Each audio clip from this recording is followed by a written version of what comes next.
Hi, welcome back everyone to American News Nightly. I'm Chet Mickelson. Tonight we have a special information-filled night for you guys. We have a special guest, Justin Bartleby, will be coming to share some information on guns, gun violence, and gun control. Let's welcome him in now. Hey everyone, thanks for having me. Hey Justin, how are you? I'm doing great. How are you? Thanks for asking, I'm great. Before we even get into anything, I just want to turn the tables to you on your great information that you're going to share with us. So without further ado, here you go. You know what? That's awesome. Thank you so much. I'll get right into it. So let's talk about guns. Guns, gun violence, and gun control have been the hot topic the past few years, and even more so this year in 2018. The left-wing and right-wing media, as well as politicians and activists, have been arguing their sides for more gun control and for less gun control. But what are the facts? According to justfacts.com, in 2014, the United States had a population of 319 million people. Also in 2014, it was recorded there were 371 million firearms owned by U.S. citizens and domestic law enforcement. With that many guns owned in the U.S., every citizen of the population could be armed with a gun and then some. This debunks the argument that the left is going to take away our guns. The Republicans use that all the time. But the truth is the government couldn't physically take away even 25% of those, let alone every single one. Many citizens are very protective of the Second Amendment, which states, "A well-regulated militia being necessary to the security of a free state, the right of the people to keep and bear arms shall not be infringed." Although the specifics are different in every single state, they're in different counties, in different cities, the basics of the Second Amendment allow U.S. citizens the right to buy and own a firearm. With myself being a Second Amendment supporter, I believe guns are a great way to protect yourself. Personally, when I'm in a household where guns are present, I feel safer knowing I can protect myself than when I'm in a household that doesn't have a gun and knowing I might not be able to protect myself. Data from Just Facts points out a 1982 survey of male felons in 11 state prisons across the U.S. found 34% had been scared off, shot at, wounded, or captured by an armed victim. 40% had decided to not commit a crime because they knew or believed the victim was carrying a gun.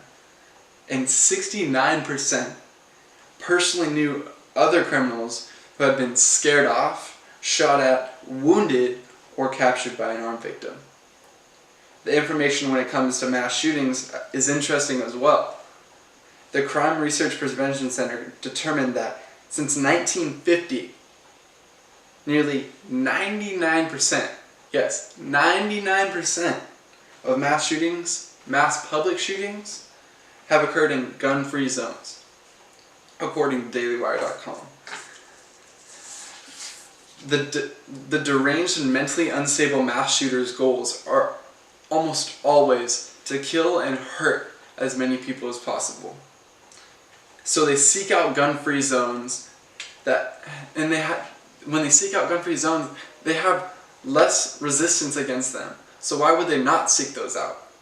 If more people were armed like the man who took down the Texas church shooter this November with his own weapon, that would be a deterrent to mass shooters and help prevent mass shootings as a whole. Gun violence and gun control are some of the two main issues talked about recently. Does gun control really lead to lower amounts of gun violence? No. The statistics show it doesn't. According to thedailywire.com, in 1976, Washington, D.C. introduced and put into effect a law that banned citizens from owning guns as only police officers were allowed to carry firearms. As a result,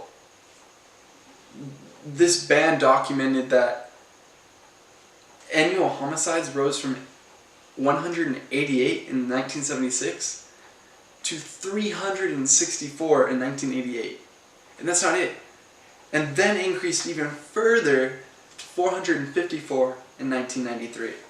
The ban was later ruled unconstitutional and was removed. Since the removal, the yearly homicides decreased to 88. 88 yearly murders in 2012. Based on this information, when the gun ban was added, the homicide rates increased, and then when it was taken away, the homicide rates decreased. When it comes to getting a gun control won't stop people from getting them. Even like getting them illegally. A new article from theblaze.com talks of inmates in a California prison who explained gun control didn't stop them and won't stop them from getting a gun. One said, if you want to get a gun in America, you're going to get a gun in America. And even in California, where there's some of the strictest gun laws, it can be, as one of the inmates pointed it out, easy as having the money to buy an illegal gun. Overall, guns owned by a law-abiding, mentally stable U.S. citizen can be a great way of personal defense. With more gun control, based on statistics, there would be a rise in gun crime, and no matter what the amount of gun control the government would add, people who want to buy a gun would still be able to buy one. This creates a situation where the criminals would have guns and we would not be able to defend ourselves. That's not okay. Guys, thank you so much for having me. I'm Justin Rohrabach. This has been American News Nightly.